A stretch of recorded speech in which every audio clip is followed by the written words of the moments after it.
Good evening, everyone. This is Rodney with the Triton Wave Market Outlook for Friday, January 11th, 2013. All right, let's take a look at the S&Ps for today, which was Thursday. So this is for Friday, for Friday's trading, but we're looking basically at Wednesday and Thursday's trade. So Wednesday was a big bump up. I'm sorry, got the wrong day here. Wednesday was kind of flat. Thursday, today, we were up big. Apparently the dollar dropped below its support, and the dollar drops below support and the euro took off. So everything that you would normally expect would happen, including the S&Ps going up. So everything looks good here. The wave 1, T1, as a review for those of us who are just joining, the first wave, these are called Triton waves, and these are made up of 5 waves, T1, T2, T3, T4, T5, all standing for Triton waves. And they're succeedingly larger in perspective time frames. So in other words, the smaller waves are on top, bigger waves are on the bottom. All right, so T1, which are the trading waves for the daily, T1 and T2, are above zero as of the last 3, this is 5 to 6 days, this is 3 days. T3 is halfway, T4 is almost above zero, and T5 is, I mean, it really looks terrific. My only concern here is that if you look at this top and you look at this top, we're having a lower high, higher high, lower high, and the cash is higher. So that looks good. All right, if we look at the 20, let's make this a 21 now. The 21 looks good. The 21 just went over today, and it went above zero. Even T2 started to go above zero. T3 is halfway, T4 and T5 is all above. So it looks like it could just make this unbelievable run. You know, at least to a, let me see. There is actually a possibility here. Let's do the line of tops here, not this exact top, but I mean, it looks like it wants to go to 1483. And we're right now at 1468, and that's possible. Let's move this back here. All right, let's move into a shorter time frame here. So everything is looking good. My only concern is when everything starts looking good, it's a red flag for me, because it's like when it looks too good to be true, it usually is too good to be true. And that's when you have bottoms that are all negative and all of a sudden they snap back to the top, or you have tops that are all positive and they snap back to the bottom. We still have this huge gap fill that's never been filled, and that was at the end of December. So basically all of January has been up. I'm going to show you a couple things that are a little bit disturbing to me about upside potential. Doesn't mean we won't go up, but it means the likelihood of a downside reversal is very probable, and that's what you have to watch out for. So I'm going to collapse this here. Let me see, I want to take this off and put in a 21 and put in the VIX, because I wanted to show you something on the VIX. Where's the VIX? VIX. All right. Now, these are both 21s. So they're both, you take the cursor, you go across the screen, you're going to get the same time frames. You know, basically they both go back to the end of November. Okay, so this is what happens the VIX is acting inversely to the S&P, and it always does. You can take an example here. Peak on the left-hand chart here is when it crosses 0 to the downside on T1, it crosses to the upside on T1 on the VIX, and the VIX takes off to the upside. The cash goes down, and just the opposite, when the VIX comes down, cash goes up.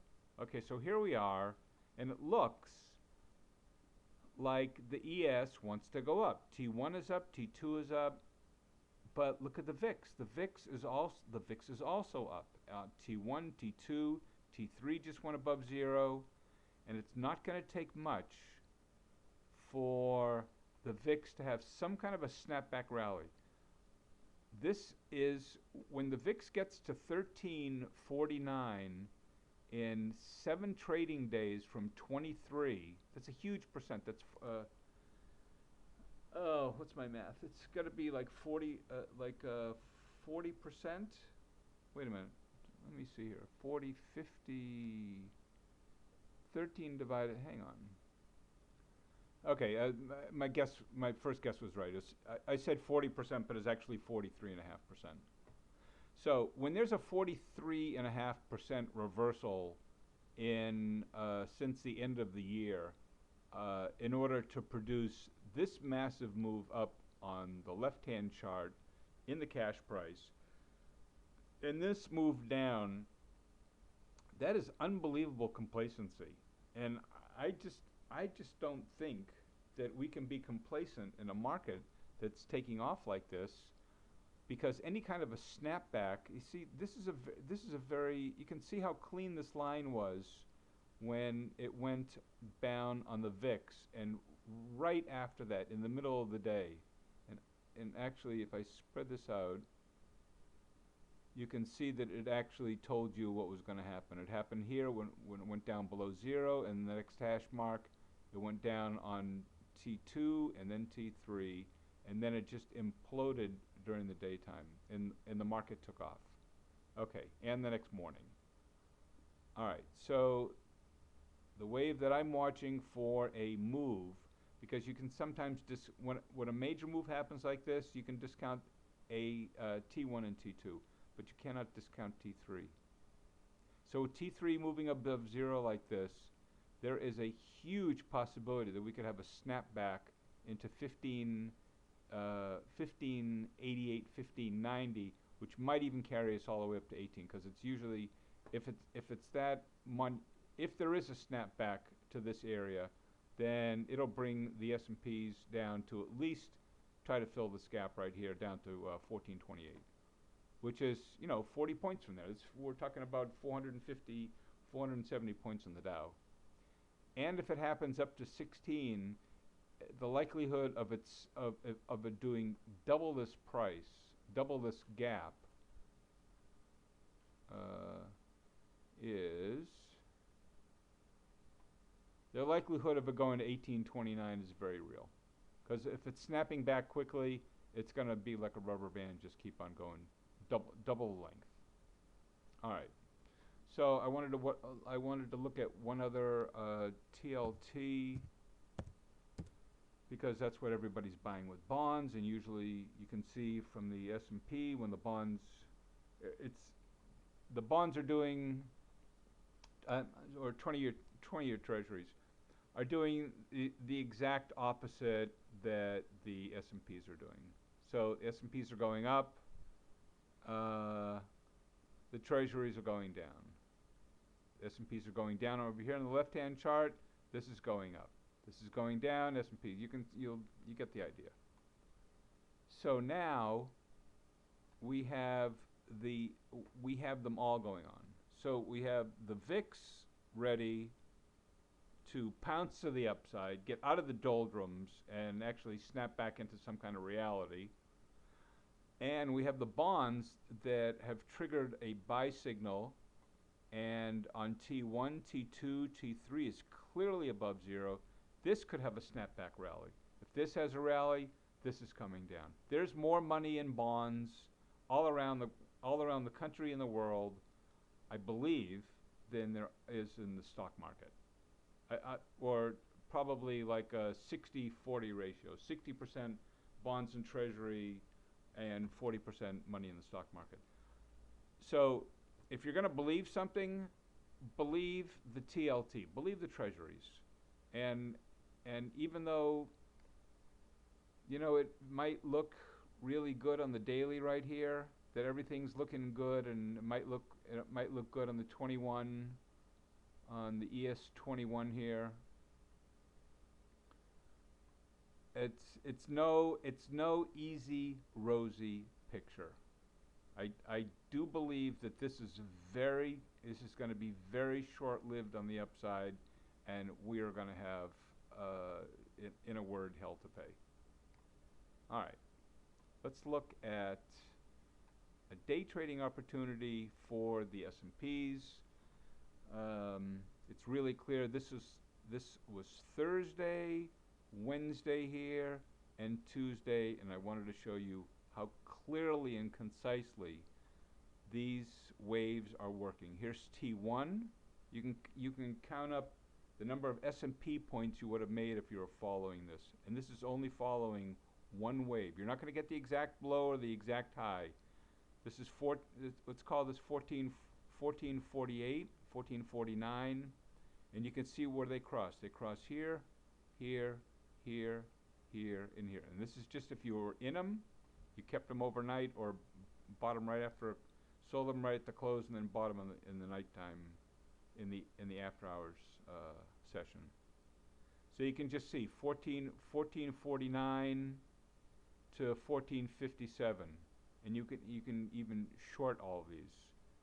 Short this 1457, you're back in, you're covered and back in at 1455, and it crosses here when the S&Ps are 1462 and 1459, cover and go long, and according to this you're still long 1459, and they've already made it to 1471. So I know you don't have the Triton waves, but this is what the ABC waves are doing, and they're telling you the exact same thing. Just look at the B wave. Watch the cursor, watch the price. Cursor, the price, B wave crosses 0 here, the price is here.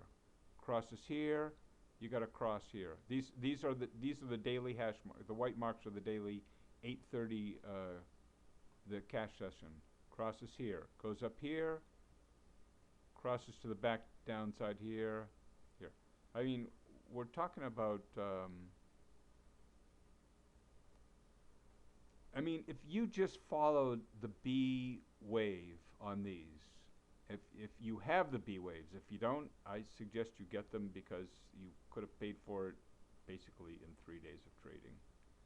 Okay, the B wave crosses from here to here to here to here to here.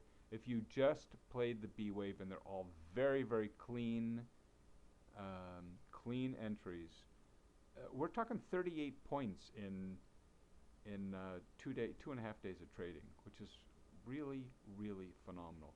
And you don't always get these opportunities, because sometimes it's choppy, and you kind of have to figure out which way it's going. Look at all that chop in there. But the last 2 days last 2.5 days have been very, very clean. And this is all in the face of,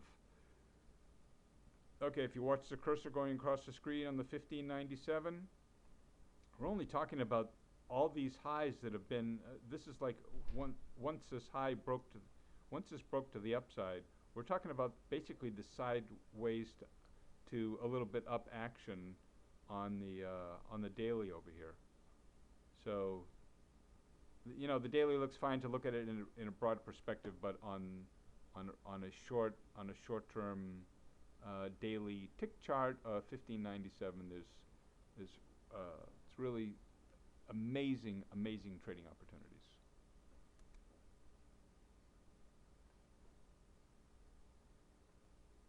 All right, so I am going to highlight Apple Computer to show you what's going on with Apple, everyone's favorite stock.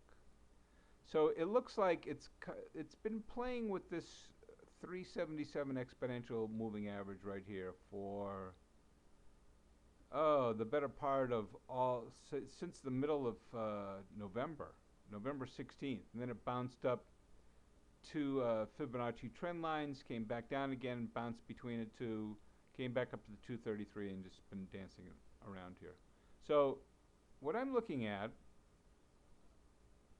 is this long dark blue wave here is the longest wave I have in my wave arsenal, and that is sitting right now at 1067, and it's been declining steadily for a long time, ever since the highs back up here.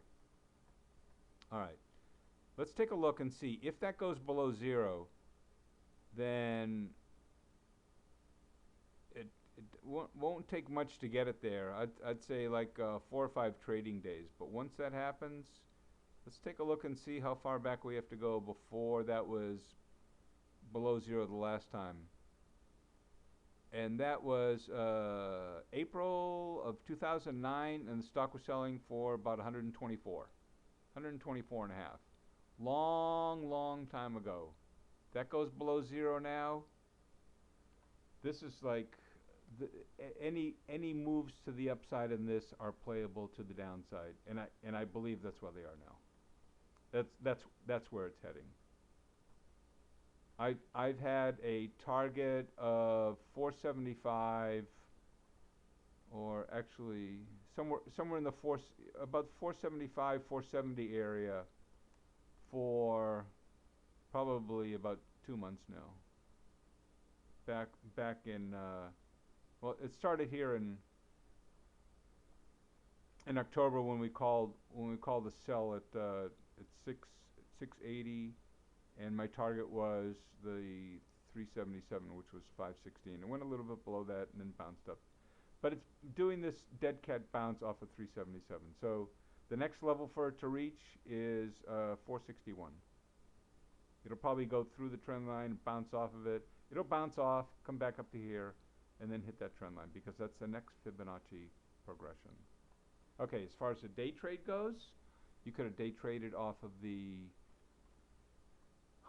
T1 here. This is the end of trading. Let me move that out a little bit. So even if you didn't know what was going on at the beginning of the day, even if you didn't play it, if you waited until T1 came down a little bit, it was off the highs. It was like 7 points off the highs. You're not going to get every last point.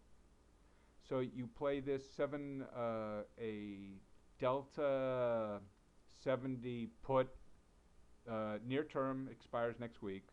You would have been fine at 523, and you play it until this goes above zero at 516.9, 517. And then you can go long and play it from 517 right into the close at 525. And then this is like giving off minor sell, but I wouldn't sell it until T2 is below zero. So you can also do this on, same thing happens on the B wave, same price range, same targets, 522, 523, down, and this happened at 8:46 this morning, and then goes back up here. Nice smooth move. It's like basically close your eyes and just buy some options and go have a cup of coffee and don't worry about it, and then come back an hour later and you wait till the B wave slides above zero. Or more conservative, you can wait until the C wave slides, but you'll lose out on some of this. And then you're done for the day. So if you have these B waves, I'll show you in a minute, but the ABC waves,